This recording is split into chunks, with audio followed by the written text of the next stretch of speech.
심판할 것이다. 문화의 비유, 모세와 엘리야의 변화산. 성도가 특별해서가 아니라 성도는 누구나 하나님 나라의 시민이기 때문에 하나님 나라의 통치와 심판에 참여할 자격이 있다. 미가야의 환상, 구약에서는 구경꾼이지만 원죄가 용서된 신약에서는 동역자가 된다. 하나님 나라의 건설에 참여하는 것이 권리와 의무이다. 세상에서도 한 나라의 국민이면 국가의 정치에 투표권과 참정권이 있다.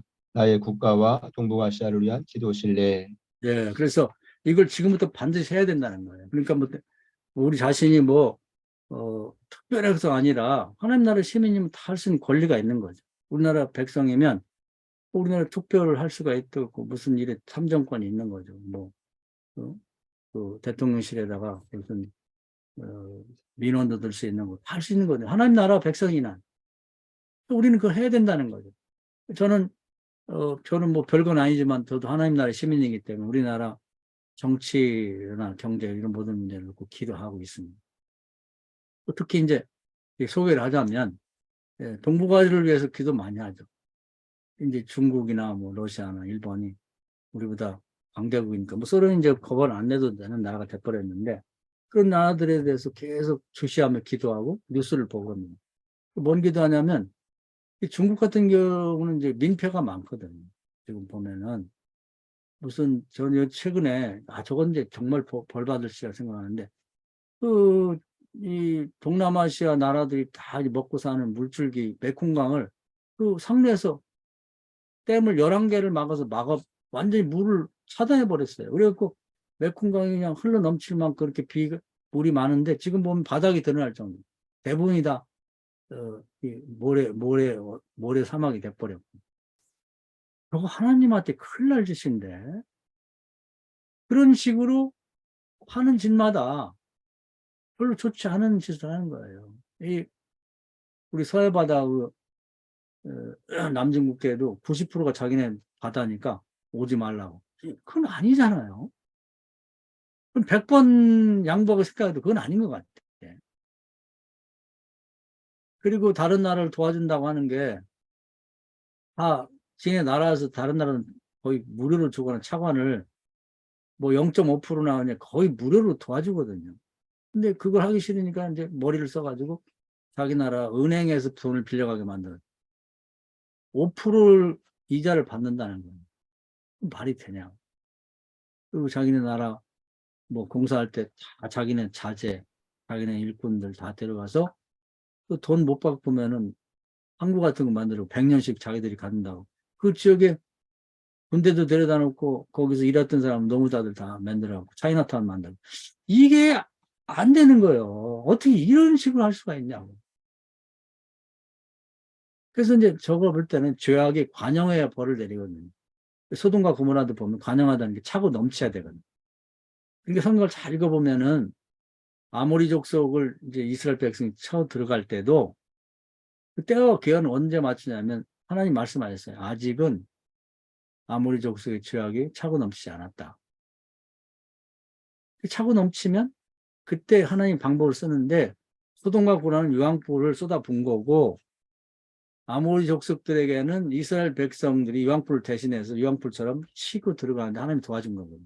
이걸 알아야 됩니다. 그래서 저는 지금 그 중국 같은 경우가 큰 나라가 돼갖고 엠파이어라는 것은 다른 나라를 도와주거든요. 소련은 옛날에 나쁜 짓도 많이 했지만 맥을 살렸어요. 가스 팔아갖고. 중국은 전혀 북한 같은데 이웃 나라 뭐 지네 편이 북한 하나밖에 없는데 굶어 죽을 때 옥수수도 안 줬다는 거예요. 그건 제국도 아니죠. 그래서 기도하기는 저는 이들이 죄악이 간영이 될 때 딱 한 가지 기도해요. 바벨론과 아수르에게 드렸던 정도의 하나님 벌을 내려주십시오. 그래야지 주변 나라가 살지 이런 식으로 저 나라가 강대해지면 살 수가 없습니다. 제가 전례를 하나님은 저주의 하나님이라고 축복의 하나님인데 그건 약속이니까 전례를 아스르와 바벨론을 쓰고 기도하고 있습니다. 근데 이게 모든 사람이 기도하겠지 싶지만 아무도 기도 안 할 수 있거든요. 그렇기 때문에 에스겔 36장을 제가 아까도 소개해드렸는데 저 한 사람이라도 그래도 기도해야 된다고 하기 때문에 기도를 하고 있어요. 매일매일. 그러면서 그런 기도하기 때문에 이 메콩강 사태를 보면서 야, 죄악이 또 한 단계 차고 관영한 상태로 올라가고 있구나. 그래서 제가 기도하기는 지금 아시리아나 바벨론은 없었거든요. 나라 자체가. 그리고 그 외에도 보면 로마도 그 강대했던 나라가 지금 이탈리아의 조그만 도시잖아요. 알렉산더의 마케도니아가 그렇게 컸었는데 지금 마케도니아라는 도시국가인데 인구가 400만밖에 안 돼요. 중국이 정말 이런 죄악이 관영해 지면 하나님께서 과거의 강대국의 나라들이 많은 범죄를 범한 거에 대해서 처벌을 내린 수준에서 처벌을 해 주십시오. 그래서 한족만 모이는 아주 그냥 그 농업국 중심의 국가로서 작은 국가가 돼서 주변 국가를 민폐 끼치는 나라가 안 되게 해주십시오. 이렇게 기도하고 있어요. 난 그렇게 되리라고 믿습니다. 그래서 내몽골은 몽골에게 주고 티베트는 독립시켜주고 신장 위구르 그것도 왜 남의 나라를 전 세계에 지금 그렇게 식민지 갖고 괴롭히는 나라는 중국밖에 없어요. 독립시켜줘야지. 민족도 다르고. 그건 말이 안 되거든요. 그건 도덕성으로나 윤리 도덕으로나 뭐 신앙적으로 있을 수 없는 일이기 때문에 조만간 이런 죄를 자꾸 쌓다 보면 지금 상당 제가 볼 때는 뭐 따질 수는 없지 수치할 수는 없지만 거의 90% 이상은 죄악이 차고 넘치지 않나 그릇으로 따지면 이게 아구가 차고 넘치게 되면 하나님 손을 대거든요. 그건 모든 게 적응되는 거예요. 예를 들면 물이 포도주 될 때도 아홉 가지 딱 차니까 하나님이 손 개입하셔서 물을 포도주 많은 것처럼 지금은 그 다른 방식으로 해석하면은 지금 중국이 뭐 전 세계에서 뭐 미국을 이기고 뭐 패권 국가가 된다고 하는데 그건 꿈이고 그건 뭐 중국몽이라고 하는데 그냥 꿈에 끝나는 거고 모르겠어요. 한 번만 더 큰 죄를 범하게 되면 메콩강 막은 것도 큰 죄인데 한 번만 더 큰 죄를 지면 이 나라는 이제 거의 한 100년 후퇴 나라가 될 거다. 뭐 오죽하면 요즘 전 세계 왕따잖아요. 해보기 싫어요. 사람이 학교에서도 왕따 당하면 못 사는데 전 세계에서 이렇게 왕따 당하면 못 살거든요. 저는 결정적으로 이제 모르죠. 함부로 얘기할 수는 없는 거지만 대만을 만약에 공격한다 그러면 그것이 이제 제약에 관영해져서 결국 중국은 패망할 뿐 아니라 완전히 후퇴되어 가지고 전 세계에서 100년간은 어디 이렇게 저렇게 못하는 소국으로 전락할 수 있다 이렇게 보고 있고 그렇게 기도하고 있습니다. 그러니까 이런 기도로 우리는 하나님 나라의 통치에 관여할 수 있다는 거죠. 관여할 수 있다. 우리나라도 이제 하나님이 쓰시려고 하는 이제 그 복음의 나라로 하나님 쓰시려고 준비했는데 그걸 계속 기도하고 있고 우리가 이제 하나님이 지금 만들어가고 있다고 보거든요. 그러니까 74년에 엑스폴로 해서 10만 선교사를 보낸다고 하는 하나님 사원을 기억하고 있다. 저는 그걸 매일매일 기도합니다. 그 일이 이루어지게 해달라. 마치 창세기 15장에 아브라함이 예언했던 것을 이스라엘 사람들의 몇몇은 계속 그걸 상기하면서 기도했던 것처럼 우리의 기도해야 됩니다. 그 하나님은 반드시 입으로 뱉은 대로 이루어주기 때문에 그걸 준비하고 계시다고 보고 그동안에 이제 하나님이 사용한 나라들은 이제 또 무기로다가 뭐 복음화 하는데 기여를 했다고 하면 우리는 소프트 한류로 그래서 경제 강국이 됐고 한류 강국이 됐고 문화 강국이 된 거죠. 지금은 이제 정치와 군사의 강국이 돼가고 있습니다. 그래서 지금 요즘 무기 팔고 하는 거 보면 야 세상에 이런 일이 있을 수 있나. 우리는 6.25 때 탱크 하나가 없어가지고 그냥 북한이 밀고 들어오면 다 뺏겼는데 탱크를 파는 나라가 됐다. 탱크 개발하는 것도 신기하게 된 거예요. 그게 율곡 사업이라고 러시아 어려울 때 우리가 돈 꿔준 걸 못 갚으니까 자기 나라 개발한 그런 이제 탱크를 그냥 준 거예요. 야, 그래서 지금 소련 탱크보다 우리나라 탱크가 더 좋은 거지. 또 이번에 누리호도 성공해서 갔는데 그 발사대니 뭐 이런 기술들을 이제 소련에서 그냥 그걸 실수로 놓고 갔다고 그래요. 그래가지고 그게 성공한 거예요. 하나님이 살짝 도와주거든요. 그렇기 때문에 이제 하나님이 반드시 때가 되면 우리나라 전 세계가 주목하게 만들고 한국이 이렇게 축복받은 예수 믿은 덕이다. 그러면 그 예수가 누구냐를 우리가 이렇게 질문할 때 온다는 거죠. 그래서 그걸 위해서 우리가 이렇게 모여서 공부도 하고, 그럼 이 새로운 시대, 철학적인 새로운 시대, 아까 얘기했습니다만은 이론론이 됐고, 메타포스가 됐고, 이 휘장이 찢어지면 하나님 나라와 이 세상이 경계에 물어든 이 시대에 전 세계를 향해서 어떤 신앙을 가리킬 건가. 오늘 얘기 중에 거의 다 나와 있어요. 제가 바라는 바는 실시간, 그러니까 라이브 신앙생활을 하자. 그것이 이제 우리가 다음 세대는 모르겠지만 우리 한국에서 가르쳐야 될 성경 해석이 아닌가. 난 이렇게 생각하고 있습니다. 신앙생활 따로 있고 일상생활 따로 있고 신학 따로 있고 그런 게 아니라, 근데 우리 신학교를 다녀봤지만 왜 무신론자가 되냐? 실생활과 아무 관계가 없는 얘기를 하는 거예요. 그런데 오늘 우리가 공부한 것처럼 기도하고 바라보면서 실시간으로 아이가 잠자든 울던 아이가 달라지고, 또 말씀을 중심으로 해서 이렇게 망신당하지 않고 부끄럼 당하지 않게 한다니까, 전혀 예상치 못한 방법으로 가장 거기서 중심된 인물을, 사람들을 이렇게 추스려 가지고 저희 주변에 몰리게 만들고 저를 섬기게 만들고, 이게 상상할 수 없는 일이죠. 제가 뭐라고. 그래서 그 라이브 스트리밍 신앙생활을 가르쳐야 된다. 이제 우리 이제 기독교는 그렇게 나가야 된다는 거죠. 이게 이제 성경 전체를 세술 세부대에 담고 싶은 내용입니다. 지금도 한국이 이렇게 세상에 무기를 이렇게 많이 팔게 될 줄 어떻게 알았어요? 비행기를 만드는 것도, 지금 다른 나라는 뭐 미국이나 독일 같은 탱크 만들고 싶어 미치지. 돈을 한국이 다 벌어먹으니까. 그들은 만들 기술자도 없고 공장도 없어요, 별로. 탱크 하나 만드는데 3년 걸리는데 우리 그냥 뭐 그냥 빵 찍어내듯이 그냥 찍어내버리니까. 그럼 이 제트기도 마찬가지예요. 이런 일들을 하나님의 시각에서 바라보자는 거예요. 그리고 세상 사람들에게 그런 시각으로 바라보게 만들자. 그래서 이제 무기와 이 정치적인 실력, 지금 이제 뭐 비상인국에도 올라갔잖아요. 또다시 그 유엔에서도.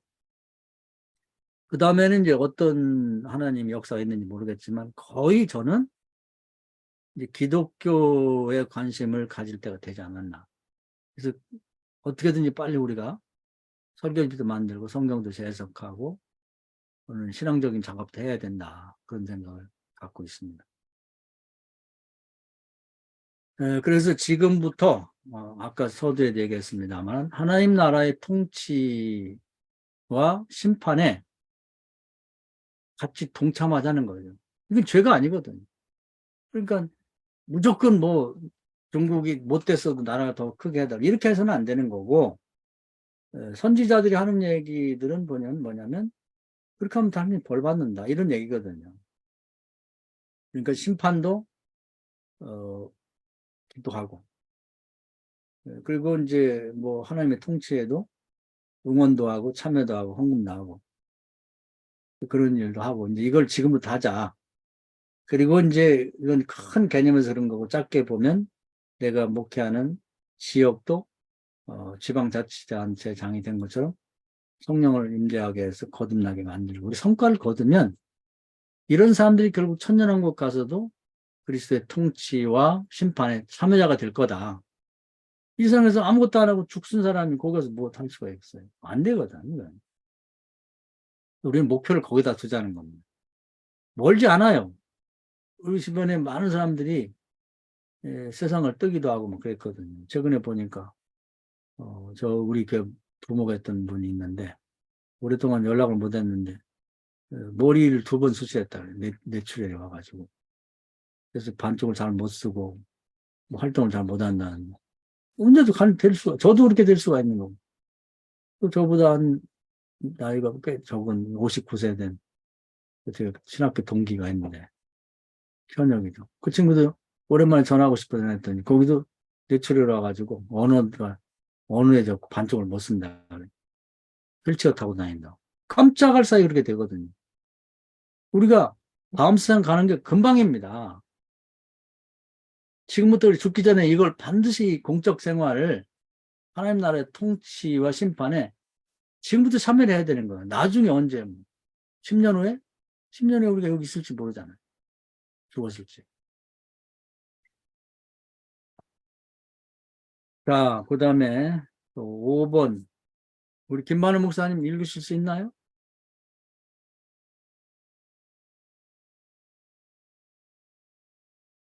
5번. 이거 안 들려요. 제 목사님이다. 네.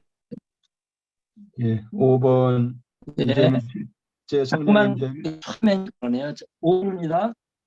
이제는 실제 성령의 임재를 경험해야 한다. 이때 하나님의 계획들이 허상을 벗고 실상으로 드러난다. 이것이 성령 세례의 의미가 된다. 성도의 자연빛과 성령의 은총의 빛이 합력하여 피조물에게 잉태된 하나님의 형상이 부화되어 껍질을 벗게 만든다. 예, 아까 드린 말씀. 하나님 혼자서 일하지 않는다. 반드시 성도들과 동역한다. 누군가 기도해야 하고 누군가는 전해야 한다. 아무도 동역하지 않으면 하나님 나라의 일이 지체된다. 예, 이걸 굉장히 중요한 얘기인데요. 이제 결론적으로 열왕기상 19장에 보면 이 엘리야가 18장에서 막 이렇게 기도 대결을 이기고 그랬는데 마지막 마무리하기 위해서 이제 하나님이 엘리야를 데리고 사마리아 성 가서 아합과 이세벨을 죽이려고 했는데 엘리야가 도망가지 무서워갖고 그리고 그 일이 지체가 되는 거예요. 우리 생각에는 착각하면 아니, 하나님 혼자 가서 죽여버리지. 아니 하나님 정한 원칙이 그래. 동역자가 필요한 거예요. 그래서 하나님 할 수 없이 엘리사를 뽑아가지고 양육하는데 시간이 걸리는데 그때 아합이 그냥 통치를 더 했죠. 그 다음에 그 아들 아하시안가가 또 왕이 돼서 했고 또 그 일찍 죽으니까 그 다음에 요담인가 하는 또 여호람인가 하는 아들이 또 통치를 하면서 그 하나님의 일이 계속 지체가 된 거예요. 그래서 이 대목을 우리가 꼭 기억해야 됩니다. 그래서 이 세계 뭐 전 세계까지는 아니다. 저는 동북아까지는 우리가 반드시 기도하면서 계속 기도하고 지켜보면서 하나님께 심판은 해달라고 기도하고 변화시켜달라고 기도를 반드시 해야 된다. 에스겔 3장 36절 그래도 기도해야 된다는 말을 마음에 꼭 새기셔야 돼요. 우리 동네, 우리 교회 계속 기도하는데 기도의 동역자가 꼭 돼야 됩니다. 그래서 오늘 여기까지 말씀드렸는데 뭐 방대한 내용을 이제 듬성듬성 얘기하다 보니까 좀 무시한 점도 있지만 아직은 또 그동안에 강의하면서 부분 많이 얘기한 것들이니까 한번 돌려 들으시고 정말 제가 바라는 또 전 세계가 앞으로 나가야 될 신앙의 길은 실시간 하나님과 같이 이렇게 동역하면서 가만히 있어서 하나님이 일하심을 정말 눈으로 목격하면서 같이 실행생활하는 이런 방향으로 가야 되지 않나. 그러니까 예수님도 보면 다 그런 식이거든요. 뭐 나중에가 아니라 나사로 죽었는데 기도해서 나오라. 그럼 나왔잖아요. 이런 기도생활, 이런 신앙생활을 해야지 되는 거지. 뭐 또 가서 신학 공부하고 또 가서 또 뭐 외국 나가서 박사학위 하고 뭐 이런 식으로만 해가지고는 그 신앙이 자라지를 않아요. 그래서 이제 기독교 방향을 잃고 있는데 뭐 얼마나 많냐 적냐 이런 것은 많이 옛날에 해봤으니까 지금은 라이브 하나님과 동역하면서 실시간으로 하나님의 역사하심을 경험하는 그런 이제 신앙생활로 나가자. 이것이 이제 이번 세미나의 결론 부분입니다. 자, 여기까지 말씀드리겠습니다. 박수 한번 합시다.